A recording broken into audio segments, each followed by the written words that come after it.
The next keynote presenter is Keith Miller. And Keith is someone who I've known for about 10 years now, and he's been involved with IAFOR in a number of guises. And notably, I remember a conversation we had about 10 years ago, which was looking at what identity was, because Keith is a roboticist, and we were sort of looking at what it means to be human and what it means to be android. And that's something that it's a conversation that I've had in my mind over the past 10 years with various technological changes. So Keith Miller is the Orthwein Endowed Professor for Lifelong Learning in the Sciences at the University of Missouri St. Louis in the United States. And in this position, he partners with the St. Louis Science Center. His research interests are in computer ethics, online learning, and software testing, and he's a past editor-in-chief of the IEEE Technology and Society Museum. He is somebody whose work is very interdisciplinary and who has been a great keynote speaker for us in the past, and we're very, very happy for him to be back today. So please welcome Professor Keith Miller.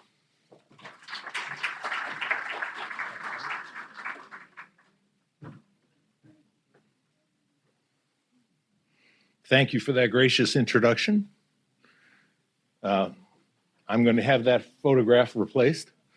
The subtitle of my talk has to do with getting comfortable with technology as we age. And I am a great candidate for this because I'm older and older.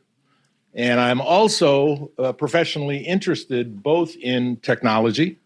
My PhD is in computer science, and in ethics. That's my big research area lately. So I claim interdisciplinary. I also claim international awareness. My older son lives here in Japan as a permanent resident. And my younger son was adopted. We adopted him from Romania. So IAFOR has always been a home away from home for me, and I again feel very welcome today. So thank you so much to IAFOR, and thank you to all of you for being here for this talk.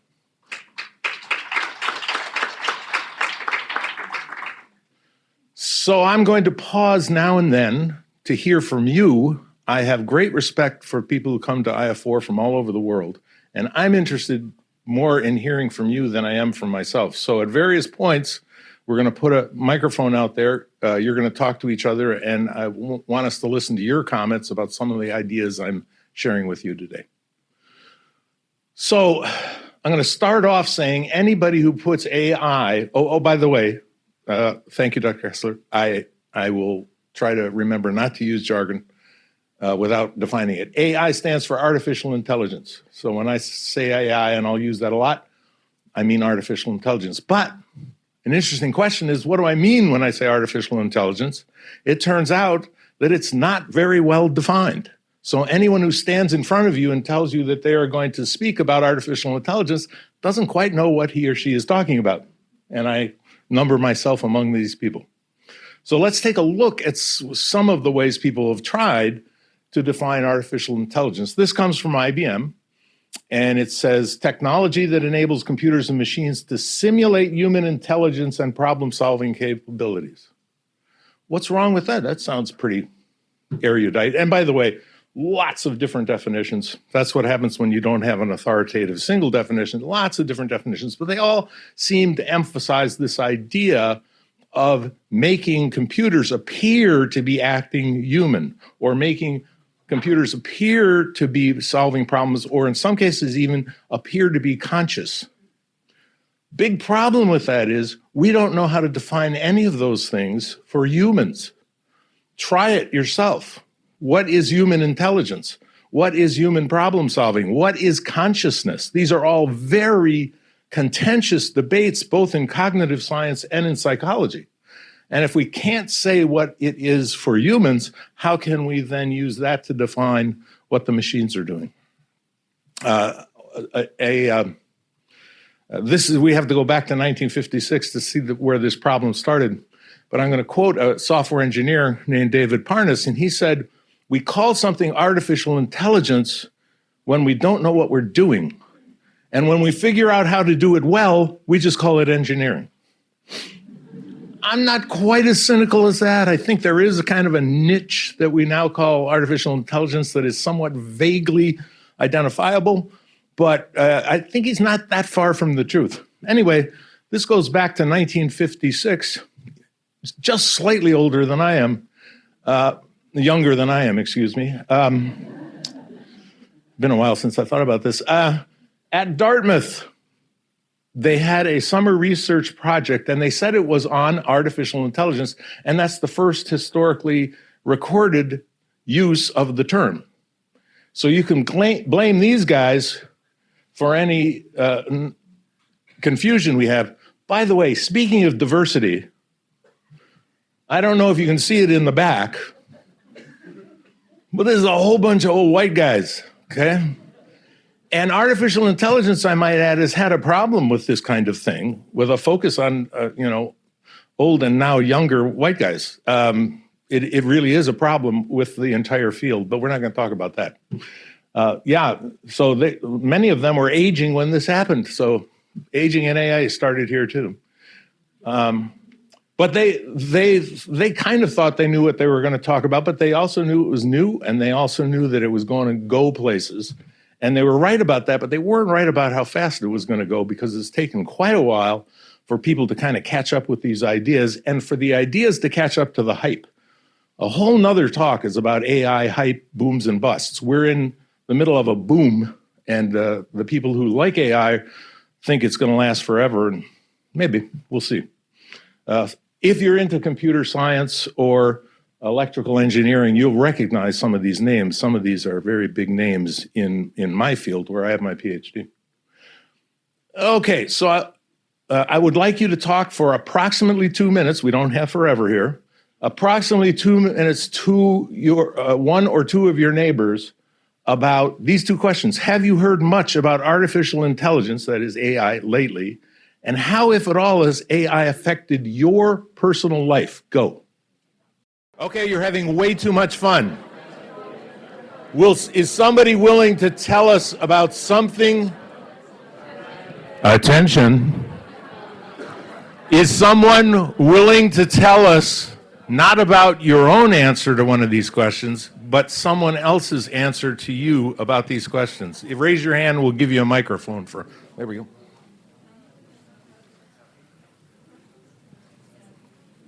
Hi, I'm Sagun from Open University. So my colleague she's doing her PhD in France right now, and the Google Translate app has been so much helpful for her, right? Sorry? Yeah, and you told not to mention myself, but I use ChatGPT. So to generate the text and to adapt it later. Thank you. There you go. Thank you so much. Let's give him a hand. And I think many of us have been touched by software that at least claims to be mimicking skills and capabilities that humans have. And let's talk a little bit about the ins and outs of that, especially as they pertain to aging. But first, I'm going to talk about the ethics. So AI and ethics has become a very big deal lately, and I'm going to show you what I mean by lately. This is hard for you to read, so let me tell you what it is. This is a graph that is showing the number of titles in Google Scholar that mention artificial intelligence or AI and ethics or ethical in their title, okay? And we don't get into double digits, we don't get over 10 until 2014, okay? Very few, you're all in single digits here. We found the first one in 1985, and it just skipped along 01, 01, 2, 3. I've got a paper in 2005, one of 6 in that year, that was talking about artificial intelligence. So I've been talking about this for a while. But notice what happens 2018, 2019, 2020, zoom, it's up to 1,000. It didn't get past 10 till 2014, and now in 2020. When I wrote the paper, it was 2023. 2023, 1901. Sorry, 2, they added 1. So this is exponential growth. People are really interested in AI and a little worried because this is AI and ethics. So we will continue that anxiety in the rest of this talk.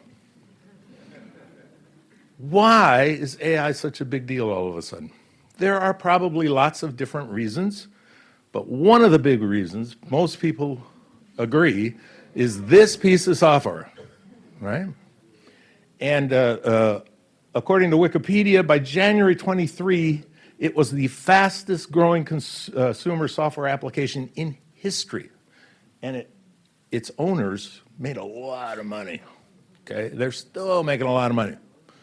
What was it about ChatGPT that was so interesting? Well, ChatGPT is really only one example of a different kind of software. And by different, I mean even within the people who call themselves AI experts, it uses a brute force kind of algorithm and some principles of cognitive science, but very simplified, in order to attempt to do this mimicking that we were talking about. And you can ignore the stuff on the left and pretty much ignore the stuff on the right, but think about those 2 words, training and adaptation. Because what you do is set up, and the brain in this case is not a human brain or an organic brain. It's a simulation of a brain using simplified models of neurons. And by the way, they're really represented by a whole bunch of big matrices. Linear algebra aficionados take note. This is huge multi-dimensional arrays of numbers. And those numbers are started out in a kind of tabula rasa where they don't signify much of anything. And those numbers are hooked together, all right? And the hooking together is trying to model neuron connections. Again, you don't need to know that. But this tabula rasa is then trained, and this training is a long, arduous process in which you give cases of whatever you're trying to have the intelligence mimic over and over again, and then tell the machine what the right answer is. And if you can automate this process, it's good, because otherwise it's going to take you years. If you have heard artificial intelligence being criticized for taking intellectual property, one of the ways you can train is to use the web and just steal, I mean borrow, I mean use all sorts of stuff that's out on the web without any recompense for the authors, without any even acknowledgement of their intellectual property rights. And they're being sued for it, and if those suits are internationally recognized, the AI community is going to be in big trouble, because that's a very common thing to do, including ChatGPT. These are called large language models, but they don't necessarily have inputs and outputs that are only words. They can also have images and words and images. There are a couple of things to remember as we look through these. This artificial intelligence is good at mimicking certain human characteristics, but it's not doing it on the basis of knowing in the same way or understanding in the same way we are. It's using probabilistic kinds of, this training is jamming lots of data in, and the system is built in a way that it gets to understand, using anthropomorphizing, the weights in the matrix that is based on these neurons, then inherits probabilities. So if when you talk to ChatGPT or type to this chatbot, it seems like you're having a conversation with a human, that kind of makes sense, because it's going word to word and sentence to sentence based on probabilities of all the sentences and words it has heard. And so you're getting something that would likely come from an average normal human. Now you can tune it to make it an average smart human or an average foolish human, or there are various ways people play with it, but it's still playing a numbers game in order to appear to give human-like responses. You can check, if you've never played with this, you really should, because it's very interesting. They're trying to make money on this, so you can only use for free an old one, but it's still pretty impressive. How many people, well I'll ask that in a minute. How many people have at least tried Chat GPT? Okay, I'd say that's a majority. Just give me a nod or a wave. Were you impressed? Yeah, I see some people, yeah, okay, some people are harder to impress. I have used chatbots for a very long time. I teach computer science, so, okay, it was better than most. Yeah, not great, but better. Don't try to get into a philosophical conversation, by the way. Don't work out very well. Okay. So we promised to talk about aging AI and ethics. So let's talk a little bit about using AI in the past, fairly recent past, with elderly people. And I'm going to pick on one example because it's an example that's gotten a lot of press and is still being used. So, and it's robot pets. Robot dogs started.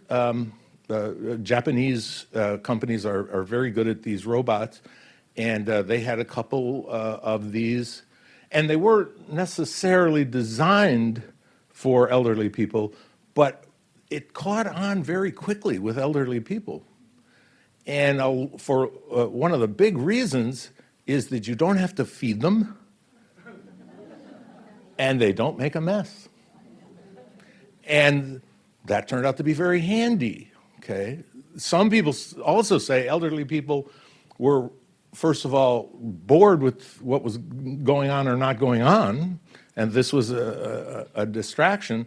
And some people with dementia thought they were real, which is a little sad, but turned out to be a nice intro to the robot pet world.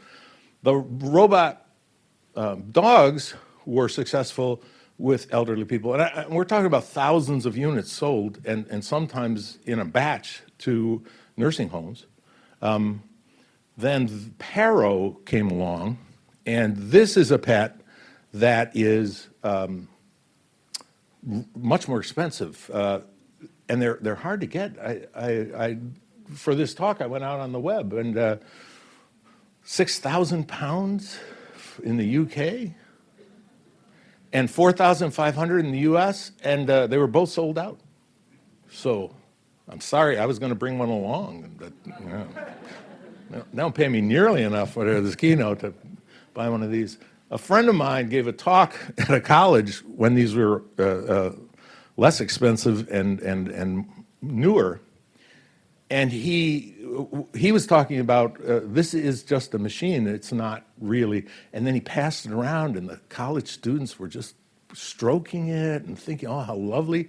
And so he got it back, and he said, this is a machine, and he pounded it on the lectern. And they were terribly incensed because, they'd started to form a relationship with this pet. Now, at 6,000 pounds, I'm not going to hit it on anything, thank you very much. But it's kind of interesting. Again, some of the same reasons the robot dog were successful with elderly people. This one even more because they're really cuddly and they make them warm. Anybody here interacted with a Paro?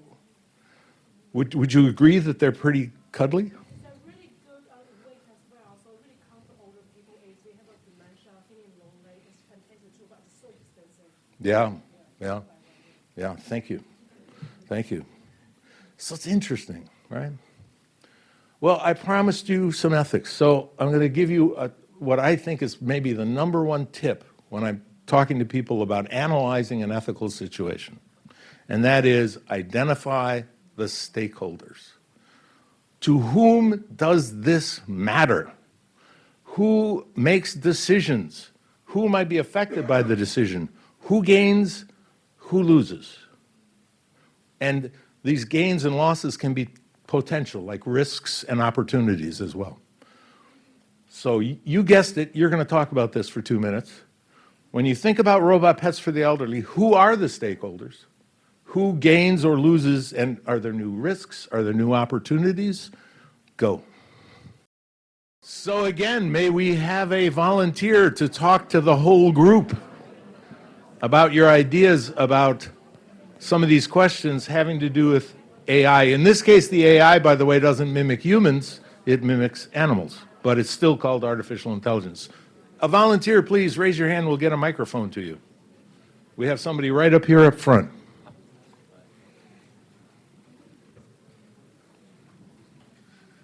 Hi, Jim McNally from the University of Michigan. The elderly as a whole lose out of this relationship. The stakeholders are nursing home owners, they are families who don't want to visit their elders. They're the ones who gain because you give them this crappy piece of robotics and hope it distracts them for several hours so you don't have to be there. It undermines the family support networks and simplifies the care provision among the elderly. And we see this throughout at least the United States. And it's a serious problem. Yeah. Plus, I was traumatized by a robot waiter yesterday in a restaurant. Oh, yeah. I just don't want to go into that. Welcome to Japan. Anybody want to speak for the robot animals and their use with the elderly? Way in the back. Because there are counter-arguments, but certainly it does give an excuse to people who want to leave the elderly warehouse. Yes, please. I'm Daniele Magistro from Nottingham Trent University, UK. I think they are not the solution, but they can help. Like, we have a problem in the care home system. We know too many older adults, and they are alone, lonely, maybe in a care homes that doesn't really care about them. So that can be a system to support, not the solution, not what we need to aim, but a process. So better than nothing, but I've used them. I'm using social robots. They don't really work yet. They are not really social, but it's something that we can improve over time to improve something. It's like computer and communication. Over time, computer becomes better. Now we communicate more. We can communicate more. Same things, social robots in the future, probably, if we do a good work. And thank you so much. Applause to our contributors. Thank you. And these our contributors here have outlined some of the major points for people, ethicists who have talked about this issue for decades. And in that it's better than nothing, but why is it nothing? And does it give an excuse, or is it something that can be used judiciously? And these are not easy questions. So robots, pets have been around for quite a while and have had an inroads into the elderly community. What's going on now? So I just looked up who's selling what in 2024 to the healthcare system and particularly to elder care. And this is a Japanese robot. Maybe you've seen a picture like this. And these robots have been suggested and tested for about 10 years. Joe mentioned my talk, and I think we had a forerunner of this. This one's called the Bear, the robot Bear. And it picks people up and can take them out of wheelchairs and put them into showers and put them into bed. And again, some of the same arguments that we've talked about previously with the robots can be said here. If you are in a sad state and there aren't any humans around, well, maybe this is better than nothing. On the other hand, would you prefer to be picked up by a robot or a person? Well, this is a robot that doesn't pick anyone up. It's too small, but it does help with paperwork, and it delivers drugs. And I want to mention, I put this one up here, and there are many. But I'm putting this one up because there are two hospitals, care facilities in Texas that use this machine on a normal basis. This is not merely something in the future, it is right now. So So let's talk about the future a little. Let's speculate a little bit about some things that AI may deliver for the elderly, or at least supposedly for the elderly in the future.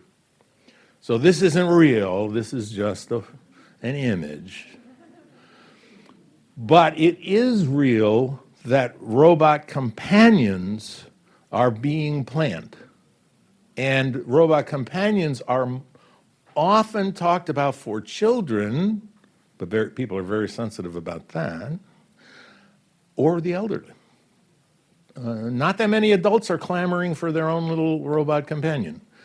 But for children, and especially disabled children, I might add, have had robots used with, for example, severely autistic students in schools are often tutored by robots because the robots are so much more patient and have more time than the human teachers. And some of the same comments and questions that we heard already about the robot pets are also for the use of robots with disabled, especially mentally disabled children. Shouldn't we have someone in our own species to take care of them? But if we don't, does this work out better than nothing? Anyway, so people are talking quite a bit about these.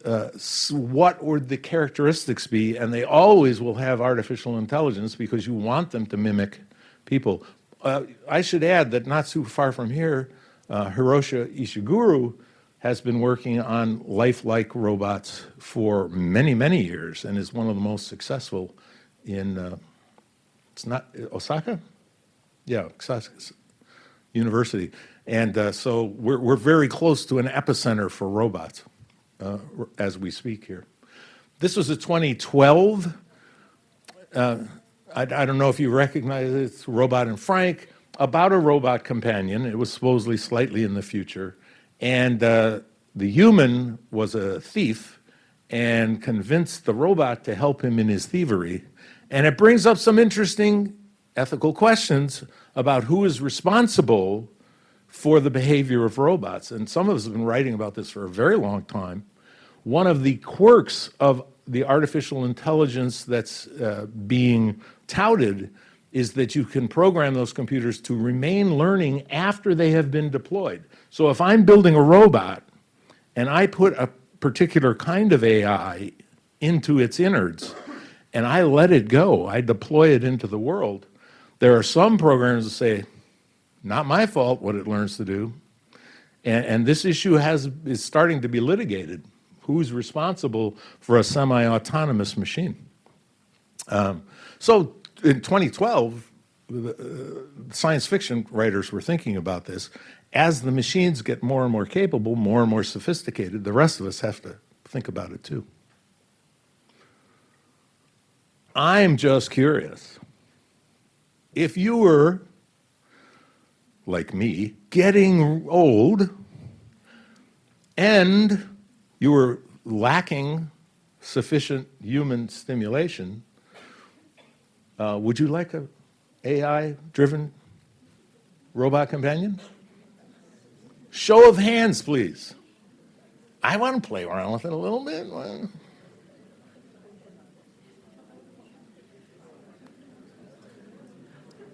Would it replace my family? No. But part of my family lives in Japan and I don't. I'm not going to get to see them that much. I think this is going to become a question many of us will be asking, both for ourselves and for our loved ones. Another question I'm going to ask you. Anybody recognize this dude? This dude wants to put something in your brain, literally. Wants to split open our skulls and put in a Neuralink. Okay, and this Neuralink is a little computer. It supposedly hooks up to your neurons, and you can right now, this is not an advertisement, but you go out to this website and you can sign up to get on the list to have something belonging to Elon Musk drilled into your skull, right there. But at the moment, it's only being done for people with disabilities. But you can get on the list. And Musk at least claimed that he's already put one into a human. So we'll see how this develops. My second ethical analysis tip, based on Elon Musk's enthusiasm about drilling into your skull, it's always good to pay attention to power. Who has the power now? Who might gain the power because of this technology? Who might lose power because of this technology? And what, if any, societal constraints are there on the use of this technology? You knew this was coming. One of the challenges of aging is, what was it again? Oh yeah, one of the challenges of aging is you forget stuff. And if this is successful, you can get hooked up to the internet and to other resources directly into your skull. So it may help with some of the problems of aging. Okay? How many of you, when you saw that website, say, oh, I'm signing up? Why are we reluctant? I think it's the power differential. I think if I had something in my brain that belonged to a corporation, let alone that guy, I would be kind of nervous, right? Maybe if it was an open source thing you stuck in your skull, well, probably not. But you can see, I think you can see some of the attractions for wanting to help your memory, if nothing else, and that's going to be particularly attractive to the elderly. And often power changes hands when we're desperate. Something to think about. One last issue. I want to end creepy, right? Digital necromancy. And if you're a Black Mirror aficionado, you've seen this, right? But it is also commercially available now in some markets in a very limited sense. Most of us, maybe not all of us, but most of us have a digital footprint. We got emails, we got chats, we got social media. Somebody thinks that if you force feed all of my digital media to one of these artificial brains, like ChatGPT or something similar, that you could teach the machine to pretend it was me. And when I die, if anybody wants to chat with me still, they could do it for a price. Again, this is not too wacky. It actually fits with what the AI of that generative AI, that kind of AI, would actually, especially if you had lots of electrons, it might do a fairly decent job of pretending to be you. So a couple of issues arise. First of all, do I want it for me when I'm gone? Of course, I won't care, but you know, I might feel like I live on a little bit, kind of in a weird way. Would I want it for someone I loved that was going to die? Or had died, by the way, since your digital footprint usually hangs around for a while. After they're dead, you can do this. Some of the ethical issues, if I don't want somebody to do that with my, can I say no even after I'm gone? Another ethical issue, does it honor the person you do it with, or does it kind of trivialize them? I don't know. This one's still being worked out by the ethicists quite a bit. But because there's a big market, a lot of people die, as it turns out, you're going to see more of this commercially. 2 minutes, go on these questions. Do you want a personal chatbot will take over for you after you die? Would you like to have one for your loved one? Why or why not? 2 minutes, go. I see people out there wagging their fingers. This looks like a great conversation, which of course I'm going to cut short.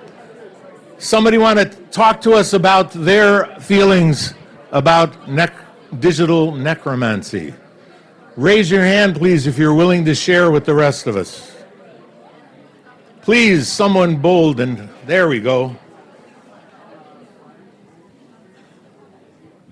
Hello, good afternoon. I'm Era from the Philippines.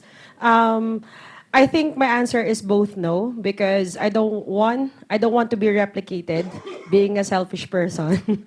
And actually, for this first question, I think my humanness would not be captured by the AI. And even the second question, I think emotions and how we could really think could not, or made decisions cannot be captured by a robot or an AI, because that's the thing that is very unique with us.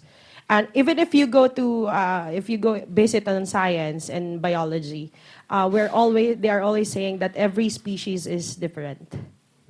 Thank you very much.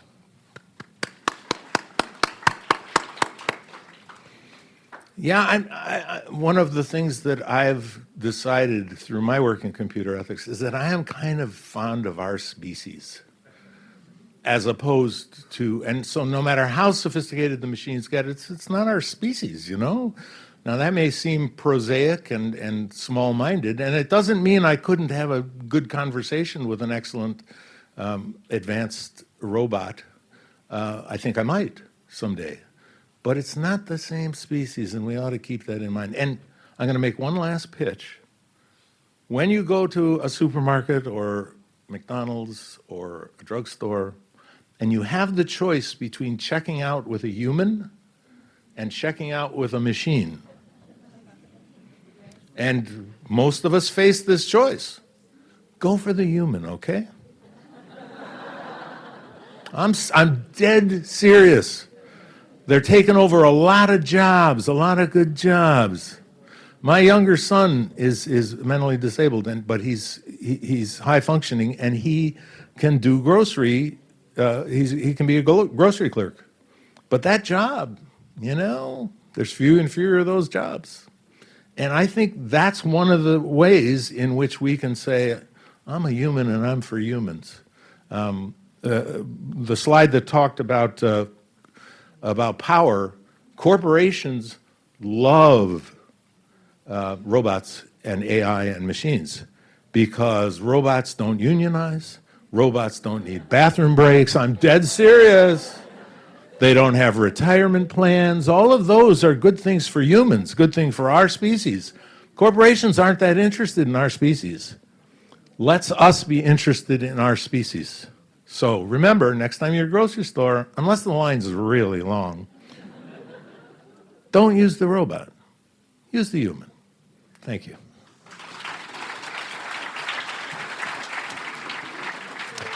We've got time for just one question. If anyone has a question, if there's a hand that might shoot up.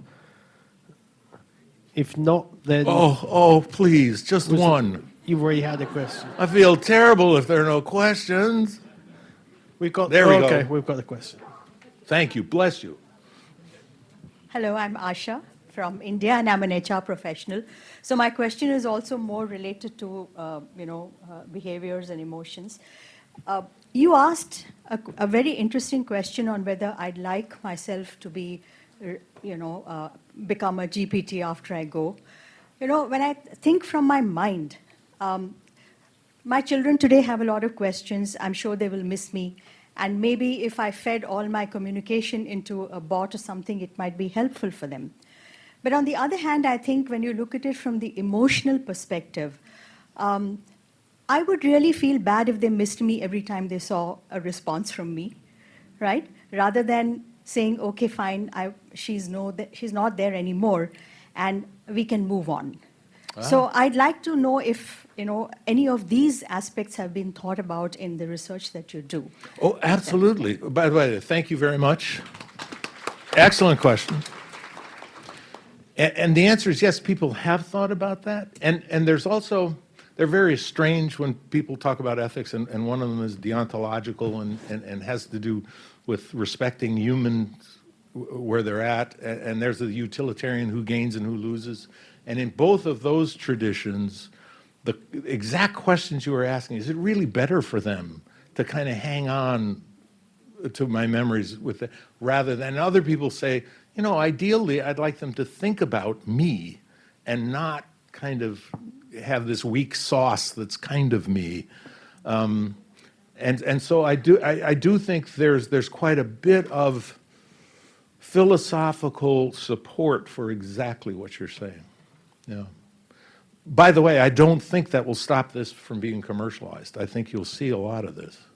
But it doesn't mean we all have to sign up. So, thank you so much.